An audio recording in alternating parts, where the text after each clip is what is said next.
Hegde fertility అమ్మ అనే పిలుపుకు శ్రీకారం చుట్టండి. పొందండి ఉచిత మొదటి కన్సల్టేషన్, మొదటి స్కాన్. సంప్రదించండి 8880744744. Hi guys, welcome to I dream. నేను మీ చాణక్య. ప్రజెంట్ ఇప్పుడున్న జనరేషన్లో లవ్ అంటే ఆ లవ్ అనేది రియల్ లవ్ అనేది ఎక్కడా లేదండి. సో ఇప్పుడంతా డిఫరెంట్ పేర్లు పెట్టుకొని అవసరాలకు తగ్గట్టు మరి వెళ్తున్నారని చెప్పేసి చాలామంది అంటున్నారు. అలాగే ఇప్పుడు రిలేషన్షిప్ విషయానికి వచ్చేటప్పటికి ఒకవేళ అమ్మాయిలను అడిగామంటే అబ్బాయిలు మోసం చేస్తున్నారంటారు. అదే అబ్బాయిలను అడిగామంటే అమ్మాయిలు ఎక్కువ మోసం చేస్తున్నారని అంటున్నారు. అసలు యాక్చువల్గా ప్రజెంట్ బయట ఇప్పుడు ఉన్న యూత్లో ఎందుకు ఇలా జరుగుతూ ఉంది అనే దాని గురించి మనతో పాటు మాట్లాడడానికి డాక్టర్ పవన్ సత్య గారు ఇప్పుడు మనతో పాటు ఉన్నారు. He is a life coach and ఆయన దీని గురించి చాలా క్లుప్తంగా కూడా చెప్తారు. అండ్ దాంతోపాటు ఆయన దగ్గర పర్ఫెక్ట్ ఎగ్జాంపుల్స్ కూడా ఉన్నాయి, వాళ్ళ దగ్గరికి వచ్చిన పేషెంట్స్ కానీ. మరి ఇలా బోల్డ్ అనే విషయాలు కూడా ఆయన అడిగి తెలుసుకున్నాం. హాయ్ సత్య గారు. హలో అండి. మెయిన్గా ఇప్పుడున్న రిలేషన్షిప్స్ అనేది కూడా డిఫరెంట్ పేర్లు పెట్టుకొని మాట్లాడుకోవడం, ఆ సిచ్యువేషన్స్ తగ్గట్టు సో ఒక్కొక్క పేర్లు అనేది పెట్టుకోవడం అనేది జరుగుతుంది. ఓకే, కాకపోతే ఎప్పటి నుంచో కామన్గా జరుగుతూ ఉన్న ఒక టాపిక్ ఏంటంటే ఎవరు ఎక్కువ మోసం చేస్తూ ఉంటారు ఒక రిలేషన్షిప్, అమ్మాయిలా అబ్బాయిలా అంటే ఇది ఒక క్వశ్చన్ మార్క్. ఎవరి వర్షన్ వాళ్ళకు ఉండనే ఉంటుంది. సో దీనికి తగ్గట్టు మీరేం చెప్తారు? నన్ను అడిగితే నేను రెగ్యులర్గా పేషెంట్స్ కౌన్సిలింగ్ ఇచ్చేటప్పుడు నేను చూస్తాను కదా, లైక్ రీసెంట్గానే ఒక పేషెంట్, ఫీమేల్ పేషెంట్ నేను చెప్పేది, మేల్ 2% సేమ్ ఉంటుంది అంటాను నేనైతే ఎక్కువ, బట్ ఫీమేల్స్ ఎఫెక్ట్ ఎక్కువ అవుతారనే ఒక పర్సెంటేజ్, అంటే అటు ఇటు 1% కానీ ఒక 0.5% తీసుకుంటే ఫీమేల్స్ ఎక్కువ ఎఫెక్టెడ్ ఉంటారనమాట. ఏ రకంగా ఎఫెక్టెడ్ అంటే మెంటల్గా, అంటే చాలా లైక్ ఇప్పుడు నా దగ్గరకు ఒక పేషెంట్ వచ్చింది, షీ సఫర్డ్ విత్ యాంగ్జైటీ అనమాట. ఎలా అంటే లవ్ మ్యారేజ్, అదే లవ్ జరిగింది ఆల్మోస్ట్ 12 ఇయర్స్ అప్పటి నుంచి లవ్ జరిగింది. 16 ఇయర్స్ అప్పుడు అంటే వేరే టిఫిన్ కార్యక్రమాలు అన్నీ జరిగిపోయి 18 ఇయర్స్ అప్పుడు ఆమెకి యాంగ్జైటీ అటాక్ స్టార్ట్ అయింది. సో ఆవిడ ట్రీట్మెంట్ తీసుకుంది, వేరే సైకాట్రిక్ దగ్గర ట్రీట్మెంట్ స్టిల్ అంటే అదే మైండ్ సెట్తో చనిపోవాలి. బట్ లాటర్ ఆన్ ఏమవుతుందంటే ఆమె రిలేషన్షిప్ మెయింటైన్ చేసిన వాళ్ళు చూసుకుంటే ఫస్ట్ 12 to 16 ఇయర్స్ ఉన్న అబ్బాయి వచ్చేసి వేరే అనమాట, 16 to 18 ఇయర్స్ ఉన్నప్పుడు వేరే అబ్బాయి అనమాట, నాతో క్లినిక్ వచ్చినప్పుడు వేరే అబ్బాయి అనమాట. సో నేను ప్రతిసారి అడిగినప్పుడు ఫస్ట్ ఆమె జెన్యున్గా లవ్ చేసింది. తర్వాత ఏమైందంటే ఇక్కడ ఈ బ్రేకప్ అయిన స్టోరీ ఆ అబ్బాయి నెక్స్ట్ అబ్బాయికి ఒక ఫ్రెండ్కి చెప్పింది అనమాట. వాడు జాలి దయ అనుకుని వాడు కూడా లవ్ చేయడం స్టార్ట్ చేశాడు. బట్ ఫస్ట్ది ఎట్లుందంటే ఆమె రిలేషన్ విపరీతమైన ఏమంటారు టాక్సిక్ ఎన్విరాన్మెంట్లో లవ్ జరిగిందనమాట. నేను అడిగాను అనమాట, నార్మల్గా జెన్యున్గా అడుగుతూ క్వశ్చన్స్, అమ్మ ఎవరు లవ్ ప్రపోజ్ చేశారు స్టార్టింగ్లో అన్నా అనమాట. ఆవిడ ఉండేసి నేనే చేశాను సార్ అనింది. ఎందుకు చేసావమ్మ నార్మల్గా అడుగుతుంటే, ఆ టైంలో నాకు తెలియదు సార్, కొద్దిగా అట్రాక్టివ్ అనిపించాడు, జస్ట్ నేను వెళ్ళి ఇట్లా లవ్ చెప్పాను. బ్రేకప్ ఎవరు చెప్పారమ్మా అని అడిగాను వెంటనే క్వశ్చన్ కూడా. బ్రేకప్ వచ్చేసి ఆ అబ్బాయి పెట్టే టార్చర్, టాక్సిక్ ఎన్విరాన్మెంట్, అంటే లిటరలీ చుక్కలు చూపించేవాడు. Like in terms of physical activity, అంటే ఇంటిమెసీ అప్పుడైనా సరే, నార్మల్ టైంలో అయినా సరే నన్ను చాలా ఇబ్బంది పెట్టేవాడు, అది తట్టుకోలేకపోయేవాడిని. సో నేనే ఒకరోజు వద్దని చెప్పేద్దాం అనుకున్నాను, బ్రేకప్ చెప్పేశాను. బట్ స్టిల్ బ్రేకప్ చెప్పినప్పటికీ తనంటే ఫస్ట్ లవ్ కదా, కొన్ని మెమరీస్ ఉంటాయి వాళ్ళు బ్రెయిన్లో, కొన్ని ఏమంటారు హార్మోన్స్కి వీటికి ఆ ట్రామాకి PTSD కింద వస్తుంది అనమాట ఈ case, post trauma stress disorder కింద వస్తుంది అనమాట.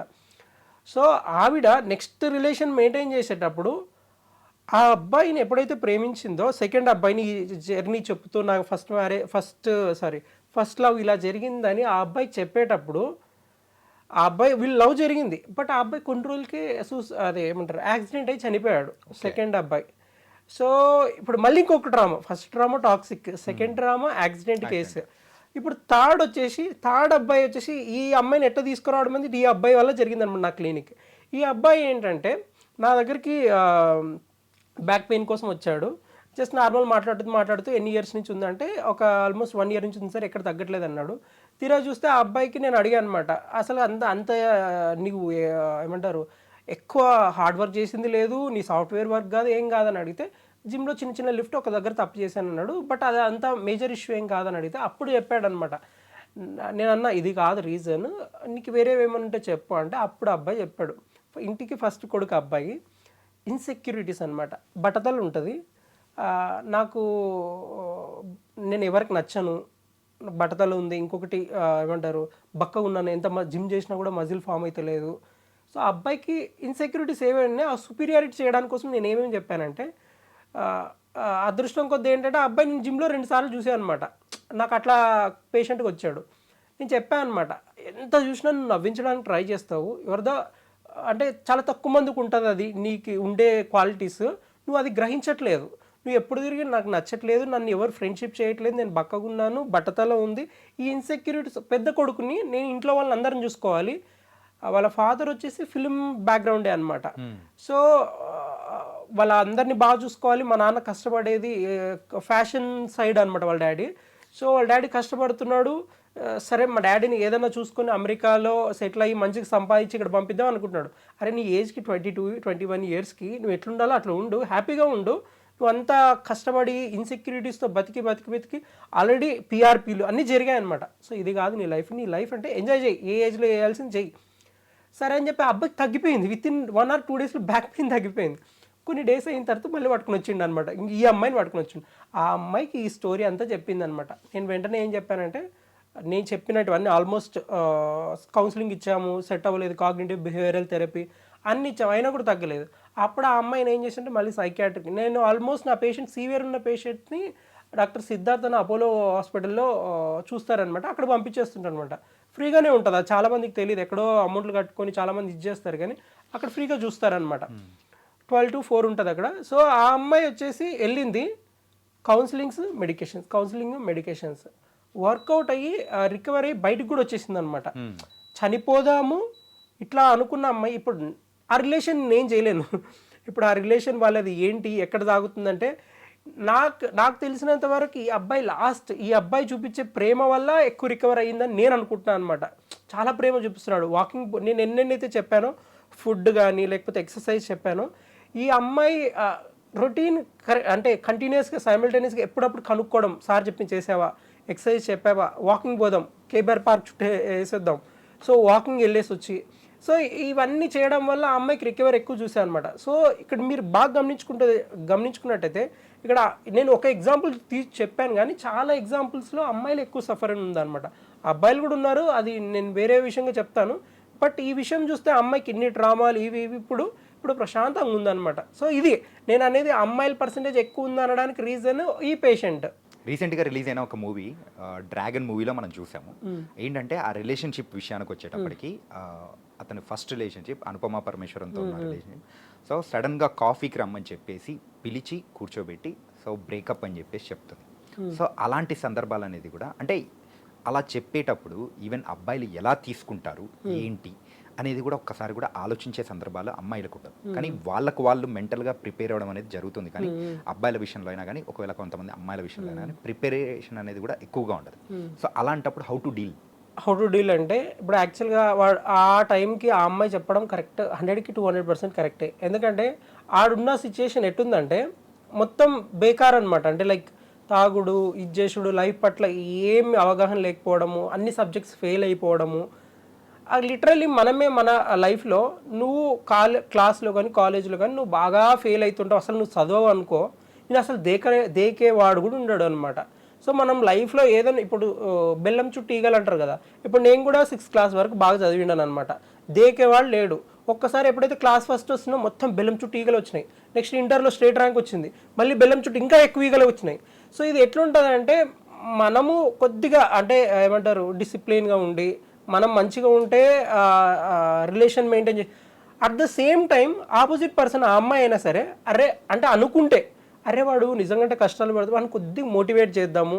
ఇప్పుడు ఆ అమ్మాయి లవ్ చేసిన విధానం చూసుకుంటే చప్రి వాడు కొడదామని అనా ఇట్లా ఉండి ఆ అమ్మాయి వాడి యాటిట్యూడ్కి స్వాగ్కి లవ్ చేసిందే తప్ప అరే వాడు మంచోడు ఇట్లా లేదు, కాలేజ్లో హీరో, అరే వాడి సబ్జెక్ట్లో ఏముందిలే, కానీ ఆ స్వాగ్లో ఆ అట్రాక్షన్ ఉంటుంది చూడు, మేల్కి ఫీమేల్కి ఉండే అట్రాక్షన్, ఆ అట్రాక్షన్లో లవ్ చేసింది తప్ప.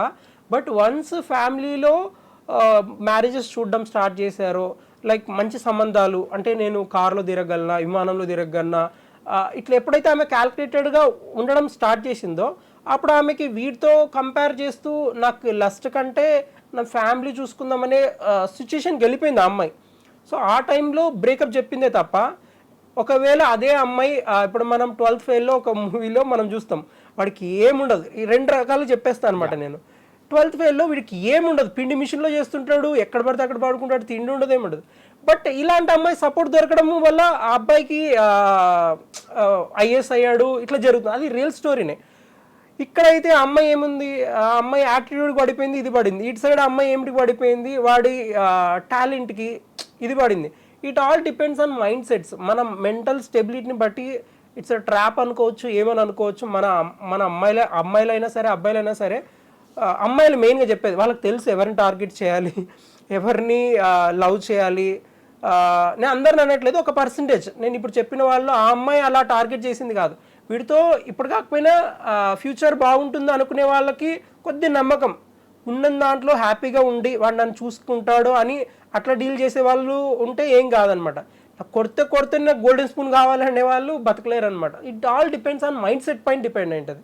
అంటే ఇందులో ఎవరినైనా కానీ ఆ మోసం చేసేసి వెళ్ళిన తర్వాత, ఒక రిలేషన్షిప్లో వెళ్ళిపోయిన తర్వాత మళ్ళీ ఆ గిల్ట్ అనేది కూడా మనసులో పెట్టుకొని ఆ బాధపడే సందర్భాలు అనేది కూడా ఈవెన్ అబ్బాయిలో అమ్మాయిలో మనం చూస్తూ ఉంటాం. రియల్ లైఫ్లో నిజంగా అట్లాంటివి ఉంటాయా? అంటే ఆ గిల్ట్ పెట్టుకొని బాధపడే సందర్భాలు నిజంగా ఉంటాయా? ఓన్లీ సినిమాల్లో మాత్రమేనా? లేదు. ఒక రైటరు మూవీలో ఒక సీన్ ఈజీగా రాయడు. రైటర్ అని నేను చెప్తున్నా, ఈరోజు కొన్ని వేల మంది, అంటే ఎంతమంది రైటర్స్ ఉన్నారో almost they are suffering with anxiety. అంటే ఎందుకు అంత ఖచ్చితంగా చెప్తానంటే, అరే ఎంత బ్రెయిన్ పెట్టి ఆలోచించి రాస్తే కానీ వాళ్ళకి రాదు. ఊహాగానం అంటే ఇమాజినేషన్ ఎక్కువ రాశారనుకోండి, వాళ్ళకి పేపర్లు చిరుగుతూనే ఉంటాయి, రాస్తూనే ఉంటారు, పాడేస్తూ ఉంటారు. బట్ రియల్ లైఫ్ ఇన్సిడెంట్స్ తీసుకొని రాశారనుకోండి, వాళ్ళకి ఈజీ అనమాట, పెద్ద ప్రాసెస్ టైం పట్టదు. అరే ఇప్పుడు ఆయన ఉన్నారనుకోండి, ఆయన గురించి మనోడి గురించి ఆ స్టోరీ కొద్దిగా ఏదైనా వాళ్ళ లైఫ్ స్టైల్లో కొద్దిగా అనిపించినా రాసేస్తారనమాట.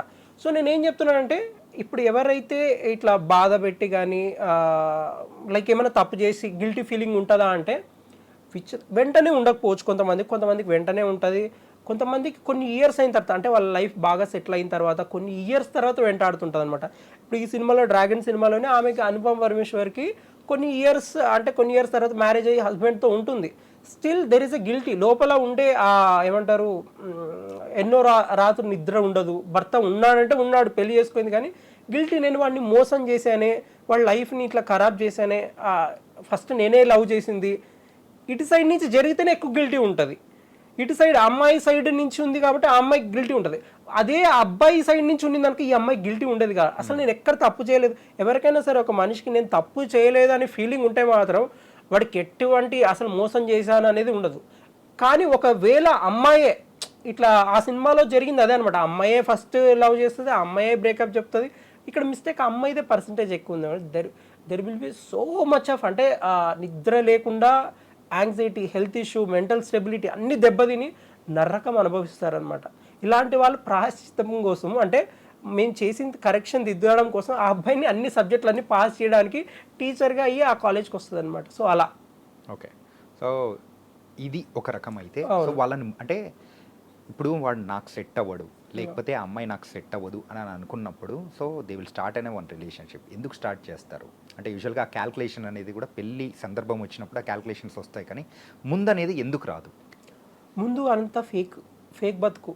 ఇప్పుడు వాడికి నేను నచ్చాలా, నాకు వాడికి నచ్చాలి, నిజాయితీగా ఉండమన్నమాట. అంటే ఏవైతే నచ్చుతాయో అవి మాత్రం చేస్తాం. ఇప్పుడు లివింగ్ రిలేషన్లో ఉన్నాం అనుకోండి, నిజాలు అన్నీ బయట కనిపిస్తాయి. అక్కడికి చాలామంది తట్టుకొని 1 year పాటు దాచిపెట్టుకొని కూడా ఏం చూపించడానికి ట్రై చేయరనమాట. సో ఎప్పుడైతే వీళ్ళు ఇప్పుడు మ్యారేజ్ చేసుకున్న తర్వాత ఏమవుతుందంటే, ఇంకా వాళ్ళకి అర్థమైపోయింది ఎంత సచ్చినా ఇక్కడ ఏం లేదు, ఇంకా లవ్ అయిపోయింది, మ్యారేజ్ అయిపోయింది అంటే అందరికి ఏం మైండ్ సెట్, ఇంకా వీడు ఎట్టు కదలడు, ఇది ఎట్టుగా వీడు ఆపోజిట్ అది అనుకుంటాడు, ఇది అక్కడే అనుకుంటారు అనమాట. అదేదో ముందు నుంచి కూడా ఉండాలి, వీళ్ళు ఎక్కడ కదలరు, ఇది మ్యారేజే అయిపోయింది, లివింగ్ రిలేషన్లో ఉన్నా కూడా అనుకొని లైఫ్ డిసైడ్ చేస్తే ఏం కాదు. ఇది ఏముంటుందంటే, నువ్వు నచ్చేటట్టు నేను చేయడం, ఆ అమ్మాయి వచ్చింది నేను మంచిగా రెడీ అవ్వాలి, ఇది కొట్టుకోవాలి. ఇప్పుడు వాడికి బ్యాడ్ స్మెల్ వాడి నుంచి వస్తుంది అనుకో, అది కనిపించకుండా వాడు విచిత్ర ప్రయత్నాలు చేస్తాడు. ఇప్పుడు ఆమెకు కూడా కొన్ని ఇష్యూస్ ఉంటాయి అనుకోండి, ఏమైనా లైక్ కొన్ని హెయిర్ ఫాల్, లేకపోతే కెమెరా ఫేస్, ఏదో ఒకటి లైక్ ఆ అమ్మాయికి ఇన్సెక్యూరిటీస్ ఉంటాయి అనుకో, అవి ఎప్పుడు బయటకు చెప్పరు. ఎప్పుడైతే ఫస్ట్ వెంటనే వాడు ఉంటాడా సస్తాడా సెకండరీ, నీ ఇన్సెక్యూరిటీస్ ఆమె దగ్గర పడేసి, ఆమె ఇన్సెక్యూరిటీస్ నీ దగ్గర పడేసి లైఫ్ సాఫ్ అనమాట. ఇవన్నీ ఏం చెప్పుకోకుండా, hey you want coffee, let's go for a coffee shop, ఈ లైఫ్ మెయింటైన్ చేశారనుకో, అంటే అంత ఫేక్ అనమాట. అది ఒక ముందే లవ్లో మనం మన బాడీని ఎప్పుడైనా గుర్తుపెట్టుకోండి. ఇప్పుడు మనం అంటాం బెంజింగో ఏవో అంటాం అనుకోండి, ఈజీగా ఇంటిమేసీ కానీ లవ్ కానీ లవ్ అనేది పవిత్రమైన వాడు, దానికి ఇది వాడకూడదు, చెత్త ఇది. లవ్ అనేది మనం బాగా గుర్తుపెట్టు. ఈజీగా కొంతమందికి ఏమంటారంటే ఒక 1 yearలో మాది స్ట్రాంగ్ రిలేషన్ లవ్ అంటారు. బొంగేం కాదు. ఆల్మోస్ట్ ఒక రిలేషన్ అంటే you have to travel with that person almost some years. ఒక రిలేషన్ నీకు వాడిపైన కానీ ఆమె పైన ఫీలింగ్స్ కలగాలంటే నువ్వు ఆల్మోస్ట్ చాలా ఇయర్స్ ట్రావెల్ చేసి ఉండాలి.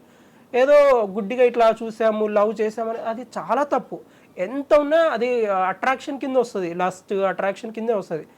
బట్ నువ్వు మనసుని చూసి ప్రేమిస్తారు, అది గుడ్డి అని అంటారు కదా, లస్ట్ అంటారు కదా, అట్లా లేదు. రియల్ లవ్లో నేను ఇప్పుడు లేటెస్ట్గా ఒక న్యూస్ బాగా స్ప్రెడ్ అవుతుంది. ఒక ఆమె వాళ్ళ హస్బెండ్కి సేవలు చేసుకుంటూ క్యాన్సర్ వచ్చింది నార్త్లో, ఆ లేడీ చాలా ఫేమస్. ఆయన సేవ చేసుకుంటూ, దట్స్ ట్రూ లవ్ అది. అరే ఆయనకి అన్నున్నా ఆయన సేవ చేసుకుంటూ ఆమె లైఫ్ని లీడ్ చేసి అతన్ని సేవ్ చేయాలని ఎంతో వరకు ట్రై చేసి ఫైట్ చేసి క్యూరబుల్ వరకు వెళ్ళిన తర్వాత తనను కాపాడలేకపోయిన సందర్భం అనేది కూడా చూసాం. అరే అది లవ్ అంటే. ఇప్పుడు ఇదంతా లవ్ కదా. అరే వాడు కాలు చేతులు పడిపోతే నువ్వు సేవ చేయాలి, ఆమె పడిపోతే సేవ చేయాలి, నేను వాడిని షిట్ ముట్టుకొని ఇది ముట్టుకొని అంటే అది కాదనమాట లైఫ్ అంటే. అరే నువ్వు లైఫ్ లీడ్ చేసే పర్సన్ వీడు నాకు నిజంగా నిజాయితీగా నాతో ఉండగలుగుతాడా. మనకు కొంతమంది పర్సన్ చూస్తే, ఇప్పుడు నేను బాడీ గురించి చెప్పాను, అక్కడతో ఆగిపోయింది. మనం బాడీ కౌంట్ అంటాం, విన్నారు కదా బాడీ కౌంట్. ఫస్ట్లో అర్థమయ్యేది కాదు నాకు బాడీ కౌంట్ అంటే ఏంటంటే, నువ్వు ఒక పర్సన్తో ఎన్నిసార్లు సెక్షువల్గా రిలేషన్ కలిసావు అనేది బాడీ కౌంట్ అనమాట. నార్త్లో ఈజీగా చెప్పేస్తారు 1 2 3 5 10 15 20 ఇట్లా చెప్పేస్తారు అనమాట ఈజీగా. అది ఇప్పుడు మన దాంట్లో అంత ఓపెన్గా అడగలేరు కానీ, బట్ జెన్యున్ ఇక్కడ ఏం అడుగుతారంటే ముసుగులో గుద్దులాట అనమాట. బయటకు చెప్పరు, లోపలే అన్నీ మాట్లాడేసుకుంటుంటారు అనమాట. కానీ ఇలాంటి వాళ్ళకి ఏంటంటే నేను చెప్పేది ఏంటంటే, అరే మన బాడీని ఒక పర్సన్తో, ఒక అన్నోన్ పర్సన్తో షేర్ చేస్తున్నామంటే నీ దగ్గర ఉండే ఒక పాజిటివ్ ఎనర్జీ అవ్వచ్చు, ఏదైనా అవ్వచ్చు, ఆపోజిట్ పర్సన్కి వెళ్ళిపోతుంది. మీరు కొంతమంది చూసింటారు సన్యాసంలో, చిన్న ఏజ్ వాళ్ళని సన్యాసంలో కలిసే చూసారా. లేకుంటే ఇప్పుడు నార్త్లో ఒక ఆయన బాబా అని, ఒక ఐటీ బాబా అని చెప్పేసి మొన్న కుంభమేళాలో మనం చూసాం. ఎప్పుడైనా గుర్తుపెట్టుకోవడం, ఒక యంగ్ జనరేషన్ యంగ్ ఏజ్ వాడు అన్నీ వదిలేసి సన్యాసంలోకి కానీ బాబాలోకి కానీ కలిశాడంటే మాత్రం వాడు చేయని తప్పులు అంటూ ఏమి లేవు. అన్నీ చేసింటాడు, విచిత్రమైన తప్పులు. ఇంకా అంటే ఈ భూమికి కూడా దొరకదు, అన్ని తప్పులు చేసింటాడు వాడు. లైఫ్ పైన మనకి బ్రెయిన్లో కొన్ని సెల్స్ ఉంటాయి అన్నమాట. మనకి హ్యాపీ హార్మోన్స్ అవ్వచ్చు, స్ట్రెస్ హార్మోన్ అవ్వచ్చు, వాటి ప్రొడక్షన్ అనేది అస్సలు ఉండదు వాళ్ళలో. వాళ్ళకి ఏం చేసినా ప్లెజర్ అనేది ఉండదు. లైఫ్ పైన డోపమైన్ ప్రొడక్షన్ ఉండదు, అడ్రినలిన్ ఏమేమి ఉండదు అనమాట. వాళ్ళకి ఏమని పిచ్చి మీరు అనుకుంటారు కానీ బాబాలు వీళ్ళు నాకు అన్నీ తెలిసిపోతాయి ముందు ఇవన్నీ అనుకునే వాళ్ళందరూ పిచ్చి కేటగిరీ కింద వస్తారనమాట. డిసోసియేటివ్ డిజార్డర్ కింద వస్తారు వీళ్ళందరూ. డిసోసియేటివ్ ఐడెంటిటీ డిజార్డర్ కింద వస్తారనమాట వీళ్ళందరూ. సో నాకే తెలుసు అనుకునే అంటే నేను ఎందుకు వాళ్ళు దాంట్లో కలిసిపోతారనేది కూడా నేను చెప్తున్నాను అనమాట. ఎన్నో రకాల తప్పులు చేసి సో ఇవన్నీ భరించలేక ఈ ఫ్యామిలీని వదిలేసి అన్నీ వదిలేసి వెళ్ళిపోతారనమాట. మనం ఆ బ్రెయిన్ సెల్స్ని అంతా చనిపోయే వరకు టైం ఇవ్వద్దు. ఈ హార్మోన్స్ కానీ ఇవి కానీ ఇన్యాక్టివ్ అయిపోయి యాక్టివ్ చేయడానికి మళ్ళీ చాలా కష్టం. హ్యావ్ టు రీజనరేట్ అంటే ఎట్లా చేయాలంటే డీ అడిక్షన్ సెంటర్స్కి, రీహాబిలిటేషన్ సెంటర్స్కి, వీళ్ళందరూ పిచ్చోల్ కేటగిరీ కింద. నేను ఎప్పుడైనా ఏమైనా వీడియో చూసిన పాపం ఇప్పుడు మనం ఏమనుకుంటాం, అరే మంచి మాట్లాడుతున్నాడు బా అనుకుంటారు.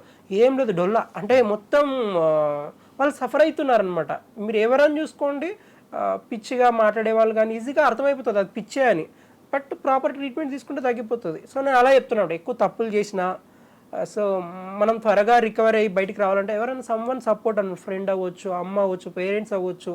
దాంట్లోనే ఇప్పుడు నేను చూసుకున్నట్టుంది డ్రాగన్ సినిమాలోనే కొడుకు అంత పెద్ద తప్పు చేసినప్పటికీ, అరే నన్ను చిన్నప్పుడు మేము ఆడుకునేటప్పుడు ఒకటి తోసి నేను ముందుకెళ్ళాడరా వాడు, కానీ నువ్వు అన్ని తప్పులు చేసి కూడా నిజాయితీగా ఒప్పుకున్నావురా, సో నీకు అట్లాంటి క్వాలిటీ లేదు, వాడుకున్నట్ల క్వాలిటీ నీకు మంచి క్వాలిటీ ఉందన్నాడు. అక్కడ ఆ ఫాదర్ చూపించే లవ్ ముందు వాడు ఏడ్చేసి ఎట్లా ఏడుస్తాడంటే చిన్న పిల్లోలాగా ఏడ్చేస్తాడనమాట.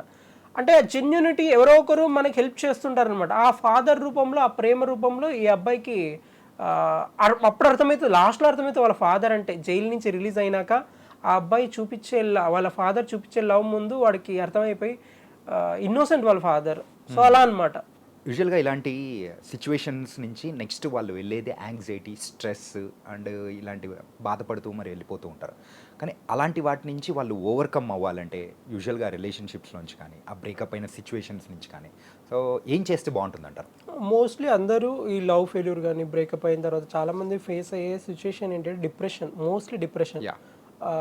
ఈ డిప్రెషన్ నుంచి బయటికి రావాలంటే main things physical activity like gym కానీ యోగా కానీ ఏదైతే కొత్త థింగ్స్ మనకు రానేటివి లైక్ ఆర్ట్ థెరపీ అవ్వచ్చు. మనం కొన్ని వీడియోస్ చూస్తుంటాం, కుండలు పెడుతూ ఇట్లా చేసుకుంటూ ఇవి చేస్తుంటారు. ఇవన్నీ ఏంటంటే ఒక కొత్త థింగ్ నేర్చుకునేటప్పుడు మనకి ఏంటంటే మన బ్రెయిన్లో డోపమైన్ హిట్ చేస్తుంది అనమాట. సో డోపమైన్ ప్రొడక్షన్ ఎప్పుడైతే స్టార్ట్ అవుతుందో మనకు జరిగిన ఇన్సిడెంట్స్ కానీ అన్నీ మర్చిపోవడం స్టార్ట్ చేస్తామన్నమాట. ఇంకా మనకు నచ్చిన థింగ్స్ ఇవి చేయాలి అనుకుని బకెట్ లిస్ట్లో వేసినవి స్టార్ట్ చేసినా కూడా ఈ హార్మోన్స్ రిలీజ్ అయినా కూడా వెంటనే రికవర్ అయిపోతారు. కొన్నిసార్లు ఇప్పుడు డ్రాగన్ సినిమాదే తీసుకుంటే దాంట్లో వాడికి అర్థమైపోతుంది అనమాట, ఫెయిల్యూర్. ఓకే, సక్సెస్ సాధిస్తే నాకు ఏం కావాల్సినవి అవన్నీ వస్తాయి. వాడు అప్పుడు ఏం చేస్తాడు, ఫేక్ డిగ్రీ సర్టిఫికేట్ తీసుకొని అసలు ల్యాక్స్ సంపాదించడం స్టార్ట్ చేస్తాడు. ఇల్లు, కారు, ఏం కావాలంటే ప్రమోషన్స్ మీద ప్రమోషన్స్. అంటే వాడికి మనకి ఏదైతే కొత్త థింగ్స్ చేస్తుంటామో వాడు ఆ బ్రేకప్ నుంచి ఈజీగా మూవ్ ఆన్ అయిపోతాడు. బ్రేకప్ అయినప్పుడు ఎట్లుండే అంటే విచిత్రంగా, అంటే కొట్టడం, వాళ్ళ ఫ్రెండ్స్ గొడవ పడడం, ఇది విచిత్రంగా చేయడం. But end of the day మనకు అర్థమైంది ఏంటంటే సక్సెస్ వస్తేనే, లేకపోతే నాకున్న నాలెడ్జ్ని ఇన్వెస్ట్ చేసి like end of the day ఇప్పుడు బెస్ట్ ఎంప్లాయీ కానీ ఆ మూవీలోనే తీసుకుందాం, బెస్ట్ ఎంప్లాయీ కానీ ఏదైనా తీసుకున్నాడు అనుకోండి, it all depends on his talent. మనం ఏదైనా సరే బ్రేకప్ కానీ లవ్ ఫెయిల్యూర్లో ఉన్నప్పుడు ట్రై టు ఫిజికల్ యాక్టివిటీ కానీ ఎక్కువ పరిగెత్తుతావా, జిమ్ చేస్తావా, ఏం చేస్తావో తెలియదు, కొత్త థింగ్స్ లెర్న్ చేస్తావో తెలియదు, బిజినెస్ చేస్తావా, but end of the day recover అయ్యి బయటకు వచ్చేస్తారు. అంటే అలాగే ఒకవేళ ఎవరికైనా కానీ ఇలా రిలేషన్షిప్ బ్రేక్ అయిపోయింది అని అంటే సో మళ్ళీ దానికి ముందు ఇంకొక రిలేషన్షిప్ అని అంటూ ఉంటారు. So is it true? మరి వెంటనే అట్లా వెళ్ళడం అనేది కూడా కరెక్ట్ అంటారా, రాంగ్ అంటారా? అస్సలు కరెక్ట్ కాదు. మనం ఫస్ట్ సెటిల్ అయ్యి, సరే నేను సెటిల్ అయిన వాడిని సార్ బ్రేకప్ అయ్యింది ఇట్లా ఉంటారు. 2 వర్షన్స్ చెప్తాను. నాకు డబ్బు ఉంది, నాకు అసలు డబ్బు సంపాదించే అవసరం లేదు, బట్ నేను మెయింటైన్ చేయొచ్చా అంటే యూ క్యాన్ గో హెడ్, వెళ్ళొచ్చు. బట్ అదే పనికి వెళ్ళొద్దు. You should be in the organic form. అంటే అది కలిసి రావాలి. మనకు అంటారు చూడు, అన్నీ కలిసి రావాలి, ఇది జరగాలి అంటే ఇది నిజం, ఇది ముమ్మాటికి నిజం. సో ఊరికే మనం ఏదో అరే ఈ బ్రేకప్ అయిపోయింది నెక్స్ట్ ఏం చేయాలి, ఇంకొక లవ్ని వెతుక్కొని స్టార్ట్ చేయండి. మన MBBS అదే శంకర్ దాదాలో ఉంటుంది, మా దీంట్లోకి లైలా వచ్చింది అంటారు చూడండి, అట్లా కాకుండా అది సినిమాగానే చూడాలి. సో ఇక్కడ రియాలిటీ విషయానికి వచ్చేస్తే మూవీ వేరు అందుకే మనకు స్టార్టింగ్లో ఇస్తారు ఇవి కేవలం కల్పితం మాత్రమే అని ఇస్తారు. ఇదే నిజం. మూవీలోది మీరు 100% తీసుకొని రియల్ లైఫ్లో అట్లా జరిగింది, బట్ నీకు కొత్తగా జరగవచ్చు. సో నేనేం చెప్తున్నా అంటే ఇక్కడ ఆ అబ్బాయి నాకు డబ్బు ఉంది, నాకు సంపాదించే అవసరం లేదంటే యూ కెన్ గో ఫర్, అంటే నీకు నార్మల్గా పరిచయం అయ్యి లవ్ అయితే ఓకే అనమాట. నువ్వు సృష్టించుకొని లవ్ చేస్తావు చూడు, అది జరగని పని. సో అట్లా ఇప్పుడు లేనివాడు బ్రేకప్ అయింది అనుకో, వాడు మాత్రం అస్సలు సచ్చినా కూడా రిలేషన్కి వెళ్ళకూడదు. వాడు చేయాల్సిందంతా ఫస్ట్ లైఫ్లో గోల్స్, నేను ఇట్లా సెట్ అవ్వాలి, పేరెంట్స్ని చూసుకోవాలి, ఫ్యామిలీని చూసుకోవాలి, ఇవన్నీ అనుకొని వాడికి అరేంజ్ మ్యారేజ్ జరుగుతుంది, ఏం జరుగుతుంది మనం డిసైడ్ చేసే వాళ్ళం కాదనమాట. ఏదైనా జరగచ్చు. అరేంజ్ మ్యారేజ్ అయిన తర్వాత మళ్ళీ మ్యారేజ్ అయిన తర్వాత అరేంజ్ మ్యారేజ్ చేసుకున్న తర్వాత లవ్ పుట్టవచ్చు. కొంతమంది మనం దీంట్లో చూస్తాం కదా మజ్ను మూవీలో. సో ఆ అమ్మాయి మ్యారేజ్ చాలా వన్ సైడ్ లవ్, అది ప్రేమిస్తుంది, విచిత్రంగా ప్రేమిస్తుంటుంది, అట్లా జరగవచ్చు. అరేంజ్డ్ మ్యారేజ్ చేసుకుంటే ఇట్లానే జరగవచ్చు. మనం డిసైడ్ చేయలేమన్నమాట ఎవరు. ఒక్కొక్క లవ్ స్టోరీ ప్యూర్ ఉంటుంది. మజిలీ మూవీ మీరు అన్నట్టు, మజిలీ మూవీలో అంతే కదా, ఆమె వన్ సైడ్ లవ్ చేస్తుంటుంది, అరేంజ్ మ్యారేజ్ చేసుకునేది నాగ చైతన్య. బట్ తర్వాత ఆమె చూపించే ప్రేమ వాడికే అర్థమైపోదు, అంటే ఇంతగానం లవ్ చేస్తుందా అనేసి. సో నేను అలా చెప్తాను అనమాట. ఏది మనం ప్రాక్టికల్గా నిజంగా ఈ వర్డ్ ఎందుకు వాడుతున్నానంటే ఇప్పుడు కాలంలో అమ్మాయిలు అబ్బాయిలు లిటరలీ ట్రాప్ మీద. నేను కౌన్సిలింగ్స్ ఇస్తాం కదా, లైక్ US నుంచి కానీ నాకు లండన్ నుంచి కానీ కౌన్సిలింగ్స్ ఉంటాయన్నమాట కొంతమంది పేషెంట్స్తో. Literally they are trap. మన ఇండియన్స్ వచ్చేసి ఇది చెప్తే మళ్ళీ ఎట్లయితుందో తెలియదు కానీ ఇండియన్స్ అక్కడ అంటే అక్కడ ఉండటానికి గ్రీన్ కార్డ్ కావచ్చు, ఇమిగ్రేషన్ అంటే అక్కడ స్థిరపడాలని చెప్పేసి లవ్ చేస్తున్నారు. US వాళ్ళని, ఫారినర్స్ని లవ్ చేసి తర్వాత మళ్ళీ వాళ్ళతో సెట్ అవ్వదు అది ఇది అని చెప్పేసి వాళ్ళకి పిచ్చి ఉందని క్రియేట్ చేసి అక్కడ అంటే అక్కడ కొంతమందికి ఏంటంటే అక్కడ మైగ్రెంట్గా షిఫ్ట్ అయిపోతే కొన్ని బెనిఫిట్స్ ఉంటాయి అన్నమాట. ఆ బెనిఫిట్స్ కోసం వాళ్ళని లవ్ చేసి నేను మన వాళ్ళే తప్పు పడుతున్నాను, నేను అట్లే మన వాళ్ళు ఇంత కిరాతకంగా ఎందుకు ఆలోచిస్తున్నారు అనేసి ఒక క్వశ్చన్ మార్క్ వచ్చింది నాకే కౌన్సిలింగ్స్ ఇచ్చేటప్పుడు. ఇది కాదు లైఫ్. సరే నువ్వు ఇప్పుడు end of the day benefits తీసుకొని హ్యాపీగా ఉంటా అనుకుంటా, బట్ ఏదో ఒక రోజు నువ్వు కర్మఫల సిద్ధాంతం అంటాం, అంటే కర్మ నిన్ను ఘోరంగా వెంటాడుతుంది అనమాట. అది వాళ్ళకి తెలియదు. నేను ఇప్పుడు వాడు కౌన్సిలింగ్ ఇచ్చినప్పుడు కర్మ డాక్టర్ గా మీరు ఇలా కర్మ సిద్ధ ఫలితం అనేది కూడా ఉంటుంది. సో ఇప్పుడు ఈ కాలంలో ఇప్పుడు చేసింది ఖచ్చితంగా మనకి ఎప్పుడు ఒకసారి తగులుతుంది బూమ్రాంగ్ అని చెప్పేసి మాట్లాడుతున్నారు. సో ఇది ఏంటంటే స్పిరిచువాలిటీకి దగ్గర అవును కానీ యు ఆర్ ఏ డాక్టర్. అవును. సో ఏంటిది మీరే ఇలా మాట్లాడడం ఏంటి? నేను చెప్తాను చూడండి. నేను కర్మ అనే వర్డ్ని మన హిందూ రిలీజియన్ అందరికి అర్థమయ్యేలాగా వాడుతున్నాను అనమాట. మా దాంట్లో ఏముంటుందంటే విపరీతమైన PTSD. ఇప్పుడు దానికి ఒక ప్యూర్ వర్డ్ కర్మ సిద్ధాంతానికి నేను వాడే వర్డ్కి PTSD. నువ్వు ఎంత తప్పులు చేస్తావో నేను వెంటాడుతుంటుంది అనమాట PTSD రూపంలో, అంటే పోస్ట్ ట్రామా స్ట్రెస్ డిజార్డర్. నువ్వు ఎన్నైనా తప్పులు చేయి అంటే నేను అందరికి అర్థమయ్యే విధంగా అట్లా చెప్పానే కానీ యాజ్ ఏ లైఫ్ కోచ్ కానీ సైకాలజీ పరంగా అవ్వచ్చు కానీ నేను ఇచ్చిన పేషెంట్స్కి like starting from the politicians, big పొలిటీషియన్స్కి ఎమ్మెల్యేలు అవ్వచ్చు, మినిస్టర్స్ అవ్వచ్చు, ఎంతమంది తప్పులు చేసిన తర్వాత నిద్ర లేని రాత్రులు అనుభవిస్తున్నారు నాకు తెలుసు అనమాట. నేను కౌన్సిలింగ్ ఇచ్చేటప్పుడు కానీ వాళ్ళు దాని నుంచి రికవర్ అయ్యి నార్మల్ లైఫ్ లీడ్ చేసే విధానం చూసుకుంటే ఏమవుతుందంటే వాళ్ళందరినీ లెట్ ఇట్ గో, అంటే అందరికి నన్ను క్షమించు అని లిటరలీ ఎవరెవరైతే తప్పు చేశామో ఆ పర్సన్ కాల్ చేసి కూడా నేను సారీ చెప్పించాను అనమాట. వాళ్ళకి ఏమనిపిస్తుంది అంటే అరే వాళ్ళకి సాయం చేయడము, వాళ్ళకి ఎవరైతే తప్పులు చేశారో వాళ్ళ ఫ్యామిలీ దగ్గరికి వెళ్ళి ఇవన్నీ చేయించడం వల్ల ఏమవుతుందంటే వాళ్ళకి కొద్దిగా బరువు అనేది తగ్గుతూ ఉంటుంది అనమాట. ఇప్పుడు నేను అదే అని చెప్పేదనమాట. వర్డ్స్ వాడాను కానీ but it comes under psychiatric కిందే వస్తుంది అనమాట. సో అలా ఉంటాయన్నమాట కేసెస్. సరే ఇప్పుడు సారీ చెప్పినంత మాత్రాన మన మనసులో ఉన్న బాధ తీరిపోతుందా? సారీ చెప్పినంత మాత్రాన అది జెన్యున్గా అయితే తగ్గిపోతుంది. ఏదో ఫేక్ ఒక వర్డ్ అన్నాంలే. ఇప్పుడు చాలామంది ఏంటంటే కొంతమందికి థ్యాంక్స్, సారీ, కొన్ని వర్డ్స్ చెప్పడానికి ఇష్టం ఉంటుంది వాళ్ళ లైఫ్లో. ఎందుకు చెప్పారనేది కూడా చెప్తాను చూడు. లైఫ్లో చాలా బాధలు చూసింటారు అనమాట. మీరు అనుకుంటారు చాలామంది థ్యాంక్స్ సారీ చెప్పాడు ఏంటి అసలు కొద్ది కూడా పొగడాడు అనుకుంటారు, కానీ అలా లిటరల్లీ చెప్పాలంటే ఎంత స్టబ్బాన్ మెంటాలిటీ అవ్వడానికి కారణం ఎవరెవరు, లైక్ స్టార్టింగ్ ఫ్రమ్ ద వాళ్ళ చైల్డ్హుడ్ బ్యాక్గ్రౌండ్, అంటే వాడు ఏ రకంలో పెరిగాడు. ఇప్పుడు ఒక వాతావరణంలో కొద్ది క్యాస్ట్ వాళ్ళు ఏంటంటే మీరు అటు సైడ్ మాది రాయలసీమ, అటు సైడ్ ఊర్లలో ఎట్లుంటాయంటే నువ్వు అక్కడ వచ్చావంటే అక్కడ కూర్చొని అక్కడ షూస్ వేసుకొని అట్లా వెళ్ళిపోవాలన్నమాట. కొన్ని వర్గాలు ఉన్నారనమాట. ఇప్పుడు ఉన్నారు చాలా మంది పల్లెటూర్లకు వెళ్తే. ఇప్పుడు నేను హాస్పిటల్ నా దగ్గరికి అన్ని రకాల వాళ్ళు వస్తారు, ముస్లిమ్స్, క్రిస్టియన్స్ అందరు వస్తారు. But end of the day ఏంటంటే ఈ క్యాస్ట్ సిస్టము వీటితో గొడవ పడుకుంటూ లైఫ్ని అతలకుతలం చేసుకుంటున్నారు అనమాట. ఇవన్నీ ఉండకూడదు అని నా ఉద్దేశం అంతే. ఓకే. అండ్ ఇంకొక ఫైనల్ క్వశ్చన్ ఏంటంటే ఏడిస్తే మన మనసులో ఉన్న బాధ తీరిపోతుందా? ఇది ఘోరమైన బెస్ట్ క్వశ్చన్. ఇది చాలామందికి తెలియదు, కానీ ఎమోషనల్గా ఫుల్ డ్రైన్ అయ్యి ఏడ్చావనుకో బాగా గుర్తుపెట్టుకోండి. చిన్నప్పుడే మనం ఏడుస్తున్నప్పుడే విచిత్రంగా ఏడుపు వచ్చేస్తుంది. ఒకనొక టైంకి నీకు ఏడుపు రావాలనే రాదనమాట. అంటే నీకు బాడీలో అంటే బ్రెయిన్లో ఉండే హార్మోన్స్ కానీ ఇవి కానీ ఫుల్ రిలీఫ్ అయిపోయి ఉంటాయి. ఇప్పుడు మన ఎండార్ఫిన్స్, హ్యాపీ హార్మోన్స్ అంటాం. ఏడ్చిన తర్వాత విచిత్రంగా నువ్వు ఎమోషనల్ డిస్ట్రెస్ అయ్యి హార్మోన్స్ రిలీజ్ అవుతాయి. ఇంకా నువ్వు ఎంత తన్నుకున్నా గింజుకున్నా ఏడుపు రాదు. సో నువ్వు హ్యాపీ స్టేజ్కి వెళ్ళిపోయావు. సో అందుకే నేను ఏమంటున్నానంటే ఏడవడం వల్ల నువ్వు గంట ఏడుస్తావా, అర్ధగంట ఏడుస్తావా, నిజంగా చెప్తే షాకింగ్ న్యూస్, కానీ మొత్తం ఏడిస్తే మాత్రము ఆ రోజు నువ్వు ప్రశాంతంగా నిద్రపోతావు. ప్రశాంతంగా ఏమంటారు నీ ఫేస్ అనేది క్లియర్గా కనిపిస్తుంది. ఒక ఆధ్యాత్మికం అవ్వచ్చు, స్పిరిచువల్ అనుకోవచ్చు, నీట్గా కనిపిస్తుంది అనమాట. ఏడవడంలో అంత పవర్ఫుల్ ఉంది. బట్ ఎట్లా ఏడుస్తావు అనేది నువ్వు గుర్తు తెచ్చుకొని ఇన్సిడెంట్. ఇప్పుడు చాలామంది యాక్టర్స్ ఎట్లా ప్రిపేర్ అవుతారంటే ఏడ్చేటప్పుడు, ఇప్పుడు కొంతమంది ఉన్నారు ఇట్లా అనగానే ఏడ్చేస్తారు, వాళ్ళ లైవ్ అది గుర్తు తెచ్చుకుంటారు అనమాట. ఇప్పుడు నేను థియేటర్ చేసేటప్పుడు కూడా చాలామంది ఊరికి ఏడ్చేవాళ్ళు ఇటు 2 సెకండ్లో. నేను థియేటర్ చేశాను అనమాట సంహారలో. సో థియేటర్ యాక్టింగ్ కూడా చేసినప్పుడు ఇట్లా ఏడ్చేవాళ్ళు. అప్పుడు మాకు చెప్పే ఫస్ట్ క్వశ్చన్ ఏంటంటే మీకు జరిగిన ఇన్సిడెంట్స్ తలుచుకొని ఏడ్చా అనేవాళ్ళు. మాకేమీ ఏడుపు వచ్చేది కాదు. ఏం జరిగినా అంత పెద్దగా ఏం జరిగినా ఏం ఏడ్చాలనేవాళ్ళు. కొంతమంది అయితే ఒక ఆమె ఉంటుంది, ఆమె నా పేషెంటే, విచిత్రంగా ఏడ్చేది. అప్పుడు అర్థం కాలేదు. కౌన్సిలింగ్ తీసుకున్న తర్వాత అర్థమైంది, అమ్మో ఇంత పెద్ద డ్రామా ఉంది, నువ్వు ఏడవడం తప్పేం లేదనిపించింది. సో అట్లా ఉంటుంది. ఏడిస్తే మాత్రం చాలా వరకు రిలీఫ్ అవుతుంది, మైండ్ ప్రశాంతంగా ఉంటుంది. కొంతమంది టైం పెట్టుకుని ఏడ్చే వాళ్ళు కూడా ఉన్నారన్నమాట. గంటలు అర్ధ గంటలు పెట్టుకుని ఏడ్చే వాళ్ళు కూడా ఉన్నారు. ఒక టైం జోన్ పెట్టుకుని. ఇదంతా ఏంటంటే కౌన్సిలింగ్లో థెరపీలో భాగం అన్నమాట. నిజంగా ఏడుస్తారు, వాళ్ళకి వర్క్ ఆన్ అవుతుంది అనమాట. సో అలా ఉంటుంది.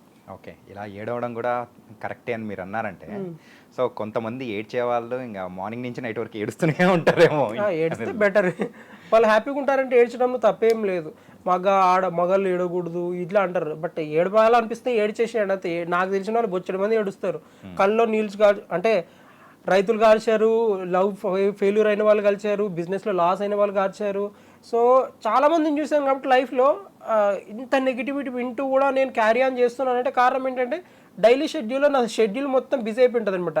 జిమ్ వర్కౌట్స్ అంటే రెగ్యులర్గా జిమ్కి వెళ్ళడం, యోగా చేయడము, సో బిజినెస్ పరంగా వర్క్స్ ఎక్కువ ఉండడం, క్లినిక్ ఎక్స్పోజర్ ఉండడం, బిజీ ఉండాలి. మనిషి బిజీ ఉండి నువ్వు ఏడుస్తావా ఏం చేస్తావా సంబంధం లేదు. అంటే మీరు ఏడవడానికి కూడా ఒక టైం ఏమైనా పెట్టుకుంటారు? నాకు ఏడుపైతే ఏం లేదు. నాకు పొద్దున్న లేచిన వెంటనే సార్ అన్న టమాటాలు అయిపోయినాయి, ఆనియన్స్ అయిపోయి హోటల్ నుంచి ఇవి అయిపోయినాయి, ఇవి ఉంటాయి. ఇంకా క్లినిక్ సార్ పేషెంట్ వచ్చాడు సార్ మీరు ఎంతసేపు వస్తారు, ఇది ఉండడం వల్ల నేను లీవ్ తీసుకుంటాను, మానేస్తున్నాను, ఇట్లాంటివి ఎక్కువ ఉంటాయి. కాబట్టి నాకు ఆలోచన అంటే ఇప్పుడు నాకు మైండ్ ఏముంటుందంటే అబ్బో ఇవి అయిపోయినాయి, ఇవి పెట్టేయాలి, అమ్మో వీడు మానేస్తున్నాడు, వీడిని కౌన్సిలింగ్ ఇవ్వాలి, వీడిని మానేయకుండా ఇవి చెప్పాలి. ఈ మైండ్ ఉండడం వల్ల నాకు ఎక్కడ ఉంటుంది ఏడుపుకి వీటికి. సో టైం ఉండదు. మన షెడ్యూల్ ఈస్ కంప్లీట్లీ ప్యాక్డ్ అన్నమాట. It was nice sir. మెయిన్గా ఏంటంటే ఇప్పుడు ప్రెసెంట్ రిలేషన్షిప్ విషయంలో కానీ ఎవరు ఎక్కువగా మోసపోతూ ఉంటారు, ఎవరు ఎక్కువ మోసం చేస్తూ ఉంటారు అనే ఒక చిన్న డిస్కషన్ అనేది నడుస్తూ ఉంటుంది. కాబట్టి సో దాని తగ్గట్టు ఒక క్లియర్ పిక్చర్ వచ్చేలా కూడా ఆన్సర్ అనేది కూడా చెప్పారు. So thank you so much. Thank you guys. మరి ఎవరైనా కానీ రిలేషన్షిప్లో సో ఇలా బాధపడుతూ ఇలా ఏదైనా మీకు అనిపించినా కానీ సో ఏదైనా ఉంది అని అంటే మాత్రం ఇది మీకు రిలేటబుల్ అవుతుందంటే కామెంట్ సెక్షన్లో మీ కామెంట్స్ అయితే డ్రాప్ చేయండి. గైస్, మరో ఇంటర్వ్యూతో మళ్ళీ కలుద్దాం. అంతవరకు take care. This is your Chanakya.